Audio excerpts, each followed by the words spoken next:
Alors me revoilà, je vous montre où j'en suis. Alors j'ai collé le double rabat en haut, je lui ai laissé un petit gousset. Et celui en bas, c'est pas nécessaire parce qu'il est dessous. Mais lui, puisqu'il va enrober ceci, ce qu'il va avoir des deux côtés, plus ce qu'il va avoir ici, ce qu'il va avoir ici, alors ça lui prend un petit gousset d'environ 2 mm. Alors je vais vous donner les mesures. Alors ici, on a toujours la même mesure de 14 cm environ. Même chose qu'on avait dessus ici. Et la longueur de celui qui est double se trouve à être 16 cm.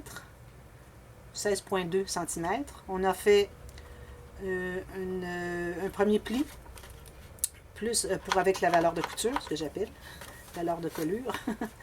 Et puis, on a aussi ensuite un 2 mm.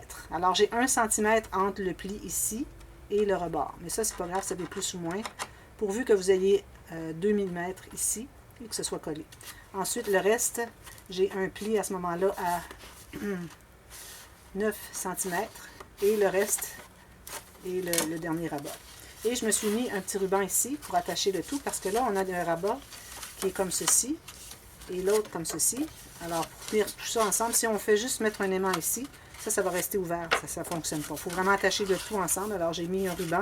Idéalement, ça aurait été de le mettre dessous avant qu'on pose ça. Alors, si vous regardez ceci, d'ailleurs, je recommande toujours de regarder la prochaine vidéo avant de faire l'étape, juste au cas où j'ai des corrections à faire. Alors, ça, je le dis toujours, mais pour les nouveaux qui sont abonnés à ma chaîne, alors c'est vraiment recommandé de toujours regarder la prochaine vidéo avant de faire l'étape. Alors moi, vu que je n'avais pas pensé, alors je l'ai mis par-dessus, mais ça va être couvert de papier imprimé, ce que j'appelle maté. Alors ça va être caché ici. Mais en tirant, des fois, ça pourrait peut-être... Une fois qu'il est bien collé, ça va, mais si ce n'est pas collé jusqu'au bord, en tirant, ça peut déchirer le papier design par-dessus. Alors c'est pour ça que c'est recommandé de le mettre dessous, ici, avant de coller votre rabat. Et même chose pour lui, et c'est important vraiment de bien les centrer, les deux ensemble. Alors là, moi, je vais l'attacher comme ceci tout de suite, parce que je ne veux pas que ça me dérange pour le temps que je travaille. Et celui-ci, j'ai tout simplement mis un aimant ici. Alors ça s'ouvre comme ceci. Alors j'ai mis un aimant ici et ici, tout simplement. Alors vous voyez, ça se tient tout ensemble, c'est ce qu'on veut. Alors ici en bas maintenant, ce que j'ai fait, ici alors comme j'avais dit, on va faire un rabat comme ceci et comme ceci. Et quand on l'ouvre, on va avoir une ou deux pochettes. Alors premièrement les rabats, alors moi j'ai mesuré, et puis pour laisser un petit espace à cause de l'arrondi ici, ça me donne une largeur de 7,8 cm. Et ici, j'ai 12,7 plus 2 mm de rabat, je veux dire de gousset, plus une petite valeur pour coller, la petite bande pour coller. Alors, je me suis taillé deux morceaux identiques, sauf que le deuxième, j'ai fait un tout petit gousset. C'est pas nécessaire. Lui, il va être par-dessus. Alors, lui, il va être comme ceci et lui, comme ceci. Alors, quand ça va être collé comme ceci, en dedans, c'est important d'avoir celui-ci qui a un gousset plus épais parce qu'il va contenir tout ce qui se trouve dessous. Tandis que lui, il va avoir juste une petite pochette derrière, dessous. Et lui, il va avoir tout ce qu'il va avoir dessous, plus ça et ça. Alors, pour ça, ça lui prend un gousset un petit peu plus profond. Alors, ici, je vais plier. Je vais mettre mon colle. Alors ici, je vais coller encore ici, juste en haut du dernier pli, le pli le plus haut. Et je laisse un petit espace parce que je voudrais pas arriver le coin qui est dans la courbe ici. Alors je le tasse jusqu'à ce que je n'ai plus de... Si vous voulez, vous pourriez le faire plus court, mais j'aime bien couvrir au maximum ici. Alors jusqu'à ce que je ne vois plus la pointe dépasser de la courbe, c'est là que je vais le coller. Et c'est important de voir le pli ici. Alors, comme ceci. Alors ça, c'est celui avec le plus gros gousset des deux. Et celui-ci, avec le plus petit gousset qui est de 1 mm. Alors on a un gousset d'environ 2 mm et un autre de 1 mm. C'est tout ce qu'on a besoin. J'arrondis les coins. Et là, c'est important de coller exactement au même endroit qu'on a fait pour l'autre. Et bien égal, bien aligner les deux, bien parallèles. Et on presse, on sécurise. Comme ceci. Peut-être que je dépasse un petit peu la pointe, mais bon, ça va. Alors j'ai celui-ci et celui-ci. Alors là, on en a rabat. Alors ici, vous pouvez décider si vous voulez mettre un ruban. Moi, je vais mettre un aimant encore. J'aime bien utiliser les aimants. Et puis à l'intérieur, je vais faire une pochette. Alors, je me suis trouvé un morceau de chute de papier que j'ai. Ça n'en prend pas très large. Alors ici, j'ai, pourvu que vous ayez au moins un morceau de 16 cm environ, par ce que vous voulez, dépendamment combien profond vous voulez avoir vos pochettes. Je vais en avoir une ici et celle-là la deuxième. Alors, une fois que vous avez ce morceau, vous allez tracer une ligne de pliure qui est à l'intérieur de la ligne de pliure interne du gousset de gauche et à l'intérieur de la ligne interne du gousset du rabat de droite. Alors, c'est ce que là, vous allez plier ici et ici, et je vais couper là. Alors là, c'est pas nécessaire de couper avec le massicot, alors juste comme ceci. Et je vais prendre ma planche à tracer. Et je vais faire mes lignes comme ceci. Celle-là, je l'avais déjà faite. On est un petit peu trop large ici, mais ça ne dérange pas. Ensuite, ce qu'on fait, c'est qu'on va biseauter un côté seulement. Alors, un côté, je veux dire, en bas. OK, ça, c'est la base de notre pochette. Et ensuite, on peut décider à quelle hauteur qu'on veut avoir. Alors, ce que je vais avoir une pochette haute comme ceci, et puis une autre jusque-là, qui va aller quand même jusqu'en bas. Alors, j'aime bien ça. On pourrait le faire au centre, mais moi, j'aime bien avoir les pochettes inégales. Ça fait un petit charme de plus. Alors là, je vais couper avec mon massicot. Alors, c'est important de tracer toujours les lignes de pliure avant de couper vos pochettes. Comme ça, vous êtes certaine que toutes vos pochettes, parce qu'on peut en faire plusieurs comme ça, vont être de la même longueur, la même largeur. Alors, c'est important. Alors là, moi, je me suis tracé une ligne approximative ici. C'est important que ce soit bien droit. Parce que si j'ai taillé mon rebord au ciseau, c'est probablement pas droit. On s'assure de suivre la ligne ici pour être bien parallèle à la ligne. Alors là, celui que j'ai biseauté, il va être en bas. Alors, je mets la colle ici. Je mets une ligne de colle à l'intérieur de la pochette et encore à l'extérieur du rabat. Alors, extérieur des deux côtés sur les petits rabats et une ligne fine à l'intérieur pour la pochette. Alors là, je vais la coller exactement à la base de mon rabat et puis aussi libérer les plis pour qu'on les voit. Le gousset doit être libéré. Alors le pli intérieur doit être libéré. Alors ça ferme comme ceci et comme ceci sans problème. Et on colle à la base aussi. On attend que ça soit bien collé, bien stabilisé. Et ensuite, on fait la deuxième. Alors je plie comme ceci sur la ligne et comme ceci. Et là, on fait juste les deux petits rabats, deux petites coutures ici. Et on va la coller juste en haut, environ 1 mm en haut de la pochette qu'on a fait en bas. Il faut être bien aligné sur les côtés pour être bien égal, bien parallèle. Petite mouche à fruits. Alors ici, pas trop, juste 1 mm, pas plus. Si vous avez du carton de design vraiment très épais, peut-être laisser 1 mm et demi. Mais en temps normal, tout ce que vous avez, c'est vraiment 1 mm, c'est suffisant. Alors là, ici, je vais mettre un autre aimant. Je vais le mettre tout de suite, puis on va passer au-dedans, à l'intérieur. Je mets un aimant comme ceci. Alors, je le mets, quand vous mettez des aimants, toujours à au moins 1 demi-centimètre à l'intérieur du rebord. Parce que si vous le mettez trop près du bord, quand vous allez arriver pour mettre votre papier design, vous n'aurez pas de place pour coller. Alors, ça vous prend au moins 1 demi-centimètre pour pouvoir mettre une ligne de colle ici, que votre papier soit bien collé jusqu'au bord. Sinon, on voit l'aimant, c'est pas très joli. Alors là, je vais coller le deuxième. Alors, quand vous collez un deuxième aimant, toujours vous assurer que vos goussets, parfois on a des goussets plus hauts, qu'ils soient bien en angle de 90 degrés. Et une fois que c'est fait, et que vous êtes bien aligné avec les bords, là, vous pouvez appuyer. Parce qu'on ne voudrait pas que notre gousset ici, on ne voudrait pas que ce soit plié comme ceci pour mettre l'aimant, parce qu'à ce moment-là, on ne peut plus profiter du gousset. Ça élimine complètement l'épaisseur qu'on a ici d'accès. Alors, en mettant 90 degrés, lui, ben, il est tout petit, mais quand même, j'ai tenté de le faire à 90 degrés. Lui, 90 degrés. Alors, ça vous donne tout l'espace ici pour mettre du papier et des photos et tout ça. Alors, lui, il est fait. Maintenant, on fait l'intérieur. Alors là, je me prends des enveloppes qui vont convenir. Alors, si j'essaye celle-ci, c'est trop grand, ça ne fonctionne pas. Si je veux prendre une moitié, c'est trop petit. Alors, je vais aller avec une plus grande enveloppe et une moitié va être juste la bonne grandeur, comme vous voyez. Et si jamais c'est un petit peu trop haut, je peux couper la longueur que j'ai besoin, tout simplement. Alors, je vais faire la filière. Alors, vous avez sûrement vu, si vous voulez voir la technique pour la filière, la technique complète. Alors, demandez-le, je vous mettrai le lien de la vidéo avec les différentes filières. Alors, on a deux filières différentes, une qui peut convenir plus qu'une autre. Alors, je colle mes rabats d'enveloppe. Ensuite, je trouve le centre. Mais là, le centre, c'est pas le cas ici. Là, ici, on ne trouvera pas le centre parce que ça va être trop haut, ça va dépasser.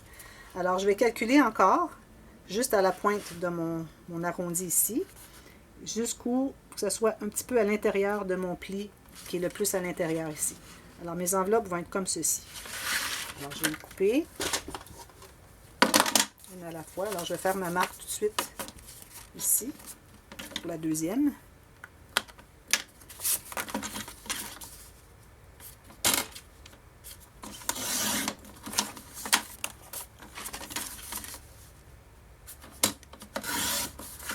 J'en ai deux ici. Et puis, je vais calculer l'autre côté. Alors, ça devient le bas. Je vais calculer la bonne hauteur pour que ce soit tout égal. Idéalement, parce qu'on pourrait les faire inégales, mais là, ça devient trop des tout petites enveloppes. Je trouve que c'est pas, ça ne contient pas grand-chose. Alors, j'aime autant les faire tout égales, vu qu'on n'en a pas beaucoup. On n'en a pas très épais. On va marquer là.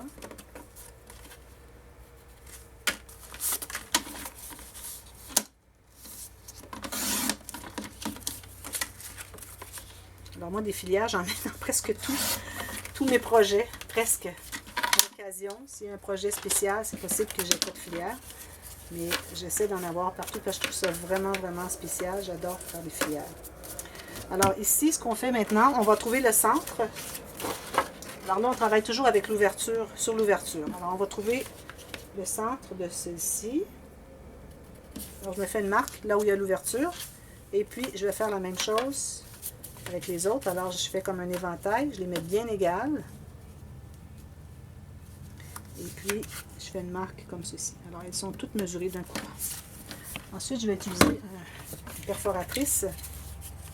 Alors là, je vous recommande de toutes les mettre avec le rabat qu'on a collé devant vous.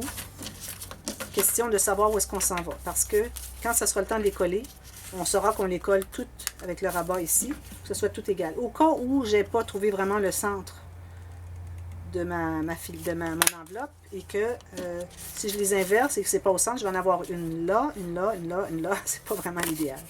Alors, c'est toujours travailler avec le rabat devant vous, que vous le voyez. Toujours, toujours. Alors, ça vous donne une façon de les avoir toujours dans le bon sens et de le faire correctement. Ici, comme ça. Alors là, j'ai mes 4 enveloppes. Alors, c'est pas mal ça. Si jamais j'en ai une qui est un peu plus longue que les autres, je vais la mettre sur le dessus. Ça va cacher toutes les autres dessous. Petit truc en passant. Alors là, ce que je vais... Alors, celle-là, c'est sur le dessus, donc je vais mettre la colle derrière. Alors, on met la colle environ 3 cm du rebord. Et ici, je laisse un petit espace. On peut la mettre jusqu'au fond, c'est comme vous voulez. Alors, je vais la coller sur celle-ci. Bien enlignée en haut, sur les côtés, mon demi-cercle. Et on colle. Je continue la même chose sur celle. Je vais toujours derrière. Si on ne la colle pas complètement en bas, ça donne un petit peu plus d'espace à l'intérieur pour mettre des photos, des cartes ou des choses. Alors, si on la colle jusqu'en bas, c'est plat, c'est plus difficile à aller porter des choses à l'intérieur. Je vais vous montrer après, quand je vais terminer, que ça s'expansionne un petit peu plus du fait qu'on ne l'a pas collé tout à fait en bas. Et vous essayez de toujours avoir la même distance ici, à chaque fois que vous collez une enveloppe, pour que ça fasse un éventail droit, avec la même valeur qui est libre ici, d'expansionnisme. Expansion! Voilà. Bon, alors vous voyez, alors là j'ai ma filière comme ceci. Celle-ci peut-être j'aurais pu mettre un petit peu plus profond, ou peut-être elle qui est moins profonde. Mais bon, on ne sera pas trop... peut-être celle-ci, j'aimerais en ajouter un petit peu.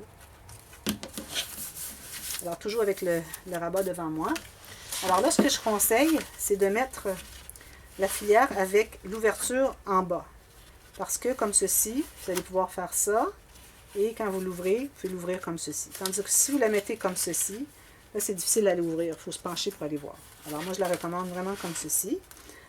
Ici, ce que vous pouvez faire, c'est vous pouvez mettre le papier imprimé ici et la coller par-dessus, tout simplement. Et puis, parce que bon, ici, il y a des côtés. Je voudrais cacher tout ça. Ici aussi. Alors, tout simplement. Alors, vous allez couper un morceau de la grandeur de votre enveloppe. N'oubliez pas de faire votre demi-cercle. Vous pouvez le tracer à même. Alors, vous mettez votre papier, vous tournez, vous tracez, vous punchez, vous poinçonnez. Et puis ensuite, vous la collez. Et puis là, vous allez avoir mis votre papier imprimé. Alors, il vous restera juste à la coller par-dessus. Alors, moi, je vais faire ça tout à l'heure. Question de la terminer. Et puis ensuite, on va être rendu à travailler à l'intérieur ici. Alors, vous enlevez votre élastique, il faut l'enlever parce qu'on doit commencer par complètement couvrir ça ici. Alors, ayez aussi ceci parce qu'avant de tout couvrir ça, on devra coller cette portion avec les petits rabats parce qu'on ne s'en sert pas. Parce que l'utilité qu'on en fait, on a insisté sur les goussets ici, mais on n'en fait pas ici parce que ce serait trop épais. Alors, on va coller ça. Je vais le faire tout de suite même. Alors, premièrement, on va mettre une ligne de colle ici. Question que ça soit collé un sur l'autre, comme ceci. Je le colle. Ensuite, je fais la même chose avec lui. Juste question que ça soit plus solide. Comme ceci.